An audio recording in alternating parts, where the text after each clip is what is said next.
করছি, সেদিন জাহান্নামীদের ভীষণ কষ্ট হবে, আর জান্নাতীদের জন্য অত্যন্ত আসান হবে, অবস্থাটা খুবই আরামের হবে। নবীজি বলেন, এক ফরজ নামাজ, এক ওয়াক্ত ফরজ নামাজ আদায় করতে যে সময়টুকুন লাগে, কিয়ামতের মাঠের এই সময় এত বড় বিরাট লম্বা সময় জান্নাতীদের জন্য এরকম হালকা হয়ে যাবে। সুবহানাল্লাহ। হযরত আবু সাঈদ খুদরী রাদিয়াল্লাহু তাআলা আনহু হাদিস কেন বর্ণনা করেছেন, এক ওয়াক্ত নামাজ, একটা ফরজ নামাজ পড়তে যতটুকুন সময় লাগে, এতটুকুন সময়ের ভেতরে জান্নাতীদের কারবার শেষ হয়ে যাবে। সুবহানাল্লাহ বিহামদি। আর ওদের কারবার তো শেষই হবে না।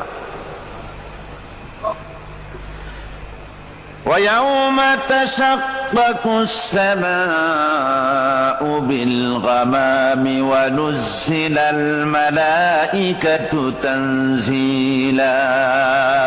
ওরা ফেরেশতা দেখতে চায়। সেদিন আসমান সমূহ